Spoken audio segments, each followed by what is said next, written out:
Bonjour à tous. Le thème d'aujourd'hui se portera sur l'intelligence artificielle appliquée à la santé. Le but c'est de comprendre un peu quelle est la réalité aujourd'hui, quelles sont les limites des systèmes et quelles sont les perspectives pour le futur.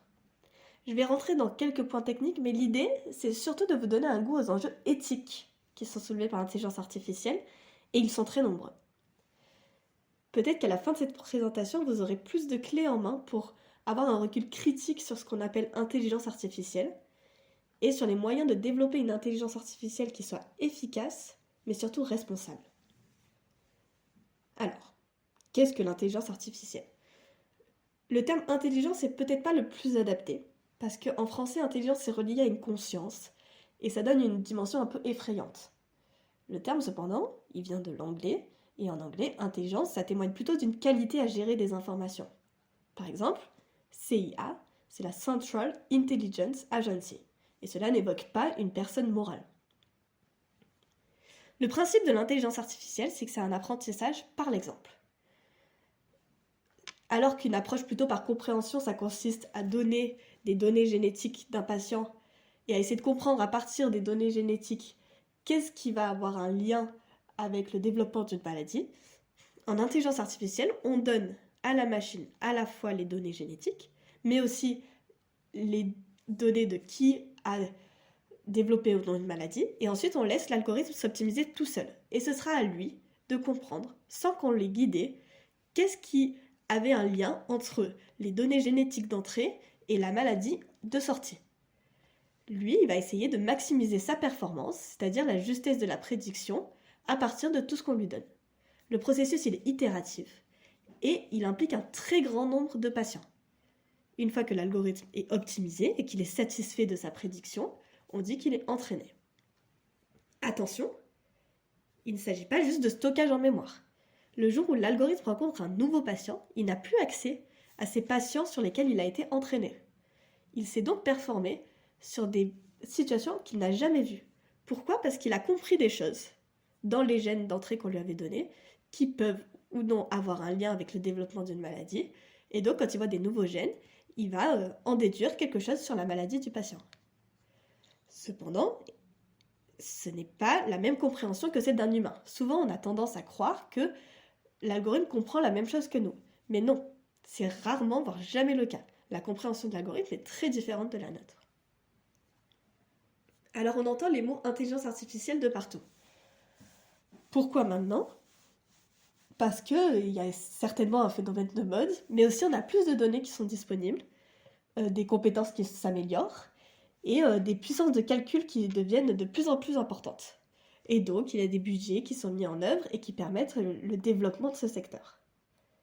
En santé, il y a déjà eu des applications d'intelligence artificielle qui ont eu un grand succès. Je peux vous donner quelques exemples.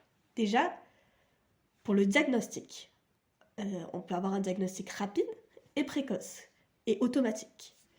Par exemple, on peut diagnostiquer des rétinopathies diabétiques à partir d'images de fond d'œil. On peut aussi avoir un diagnostic qui est précis et adapté à chacun. Par exemple, on peut caractériser des tumeurs de manière très précise au niveau moléculaire et cellulaire pour savoir au mieux quelle est la maladie du patient. Ensuite, une fois qu'on a diagnostiqué, on peut traiter de manière personnalisée et adaptée. L'exemple célèbre, ce sera pour les patients diabétiques qui ont des pompes à insuline.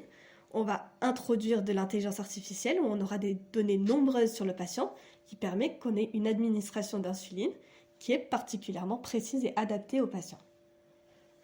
Enfin, un dernier secteur, c'est la découverte de médicaments où il y a eu des bons qui ont été faits parce qu'on peut prédire mieux, grâce à l'intelligence artificielle, quel patient sera réceptif à une molécule, quelle molécule va interagir de quelle manière avec des protéines. Alors maintenant, si je m'adresse à vous, personnel de santé, qui pouvez être confronté à des solutions d'intelligence artificielle, et vous avez besoin d'avoir un regard un peu critique par rapport à cette solution, qu'est-ce qu'il faut que vous regardiez en priorité?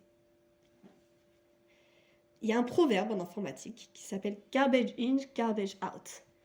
La qualité des données est essentielle. Un algorithme qui a reçu des mauvaises données va donner des mauvais résultats.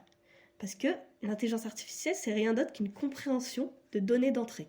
Donc si vous donnez des mauvaises données, il ne comprendra pas bien.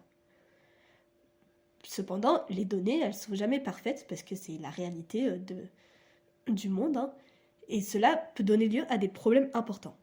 Alors, un exemple, il y a eu un système de montres connectées qui permettait de prédire des risques d'arrêt cardiaque.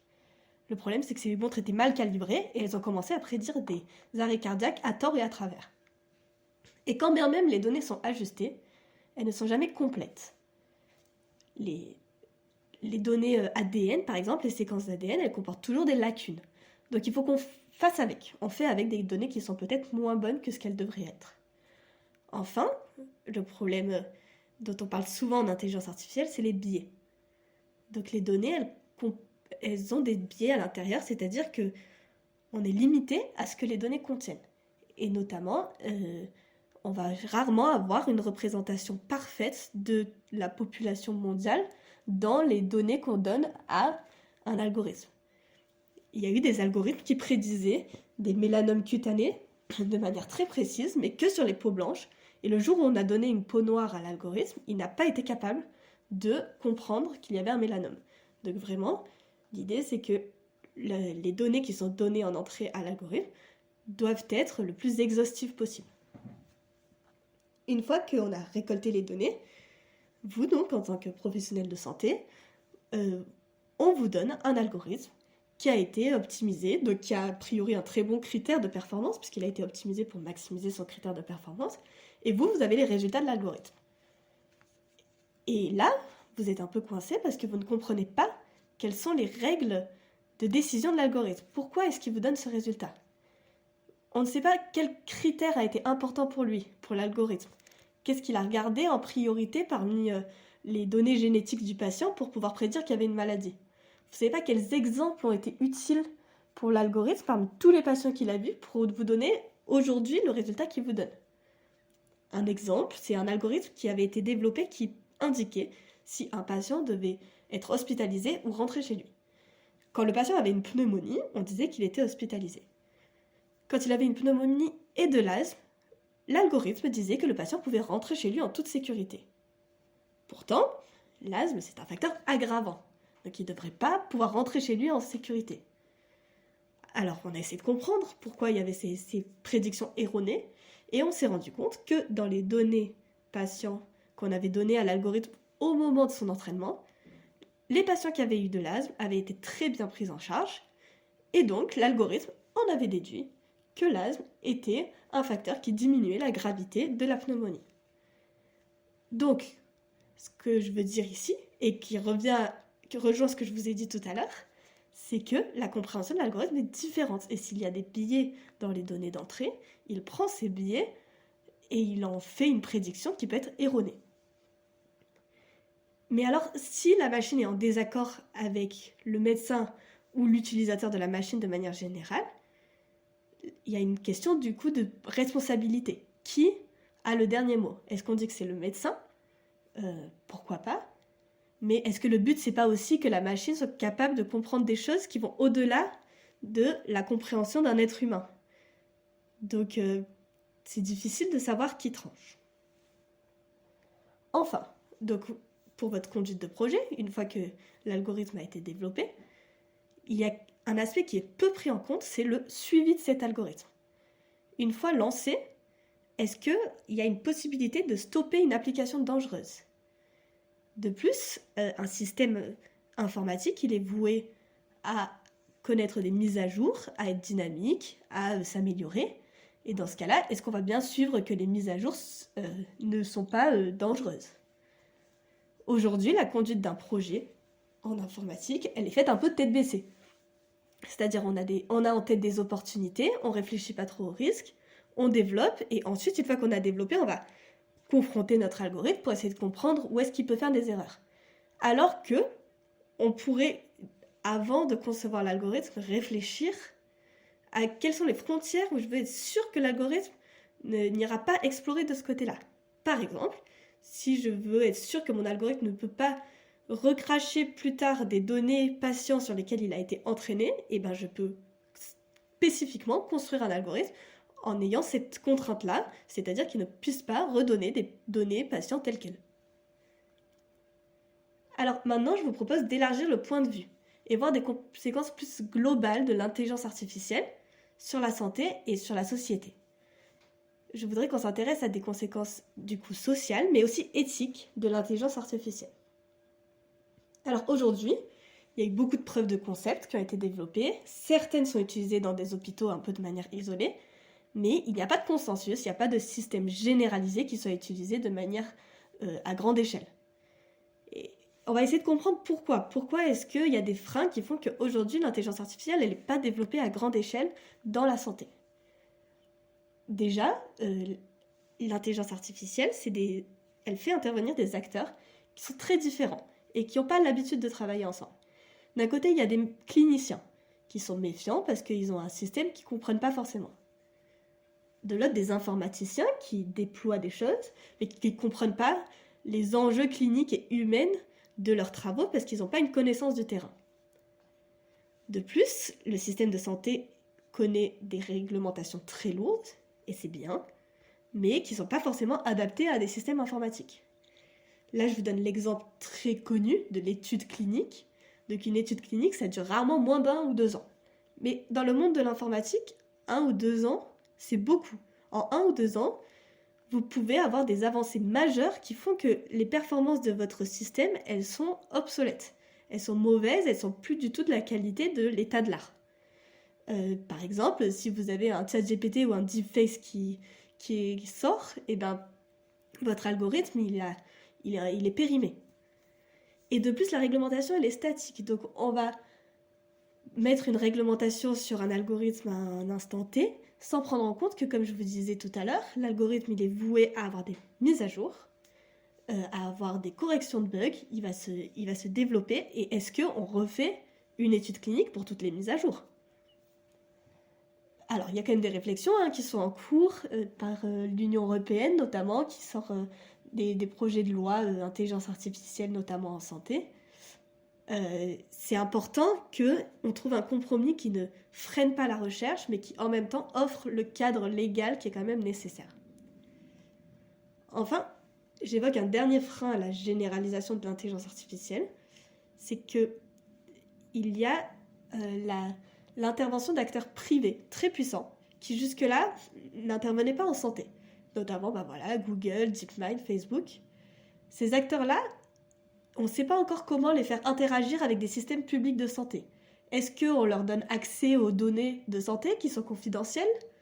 D'un côté, on n'a pas envie, mais en même temps, ces acteurs-là, ils ont des puissances de calcul, des ingénieurs de grande qualité, et ce serait dommage qu'ils n'aient pas leur droit à développer des algorithmes performants sur les données de santé. Et donc, cette mauvaise communication, elle induit des situations assez paradoxales, où, par exemple, on observe des géants comme Apple ou Google qui détiennent un énorme nombre de données liées à la santé via leurs applications connectées, donc Apple Health, Google Fit, mais ils n'ont pas d'obligation de les transmettre à la recherche publique. Donc aujourd'hui, ils ont ces données-là et ils les gardent pour eux. Enfin, dernière partie de cette présentation, ce sera sur les enjeux éthiques de l'intelligence artificielle qui existent déjà aujourd'hui, à la fois à l'échelle de l'individu et à l'échelle du groupe.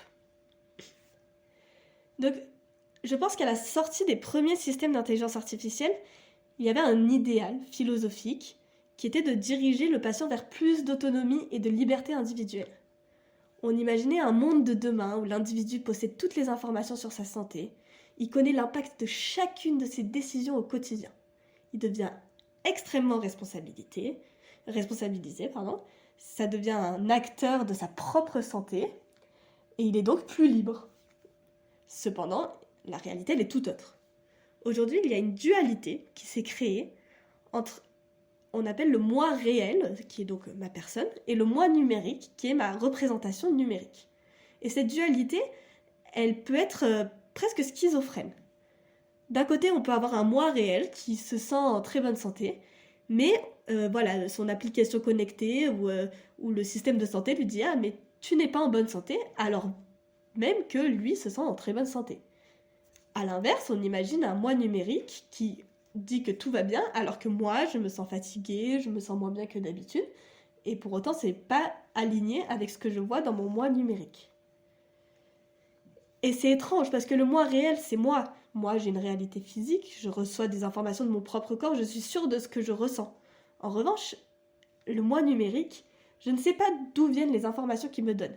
Et je ne sais pas non plus comment elles ont été calculées. Donc si par exemple il me dit qu'il faut que je marche 10 000 pas, qui a calculé que 10 000 pas était le meilleur nombre de pas à faire? Et pourquoi pas 15 000 pas? Pourquoi pas un marathon, un ultra-marathon? Et puis l'application qui me donne des conseils ne connaît pas toute ma réalité, toute ma complexité.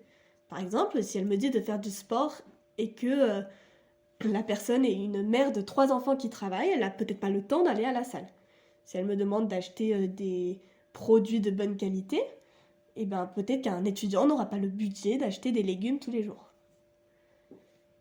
Donc le patient qui était censé avoir gagné en liberté, il devient au contraire soumis à une dictature numérique qui lui impose des règles qu'il ne comprend pas. Et encore plus angoissant, le patient ne sait pas quelles seront les conséquences de ne pas suivre ces règles.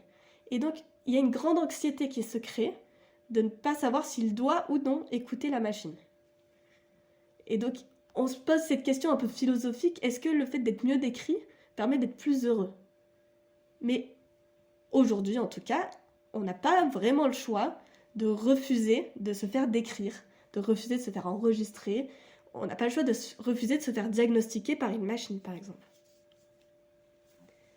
Enfin, le dernier enjeu éthique dont je souhaite parler est très souvent négligé, et pourtant je pense qu'il est très important. Il s'agit de la protection des groupes. Donc le principe même de l'intelligence artificielle, c'est à partir d'un grand nombre, de faire des groupes, de comprendre des tendances, de rassembler des gens. Aujourd'hui, on protège beaucoup l'individu et les données personnelles, mais personne ne protège les groupes. Et si les résultats d'une étude, complètement publique, puisque les résultats des études sont publics, accusent toutes les personnes aux cheveux roses et aux yeux bleus d'avoir plus de chances de développer un cancer, qui peut empêcher une assurance de vous faire payer plus cher parce que vous avez les cheveux roses et les yeux bleus? De plus, la description des groupes, elle est très inégale. Si vous regardez autour de vous et que vous cherchez les personnes qui ont besoin des systèmes de santé, vous imaginez des sans-abri, des personnes âgées, des personnes avec des problèmes psychiatriques. Puis ensuite, vous arrivez dans un laboratoire et vous regardez les données numériques que vous avez. Ces personnes-là ne sont pas représentées. Aujourd'hui, on améliore toujours plus la santé de populations très privilégiées, jeunes, souvent européennes ou américaines, qui ont accès au numérique, mais on laisse de côté des populations plus précaires et qui ont moins accès au numérique. J'arrive donc à la fin de cette présentation. J'espère vous avoir convaincu à la fois des grandes opportunités de l'intelligence artificielle, avec des magnifiques avancées, des promesses très excitantes, mais aussi de risques et enjeux de ce domaine qui est très récent. Aujourd'hui, je pense qu'il est nécessaire qu'il y ait une réflexion groupée qui fasse intervenir à la fois des professionnels de santé et des professionnels de l'informatique, mais aussi des professionnels de la loi, peut-être des représentants des populations, afin de se tourner vers une intelligence artificielle qui soit plus responsable, tout en étant toujours très efficace.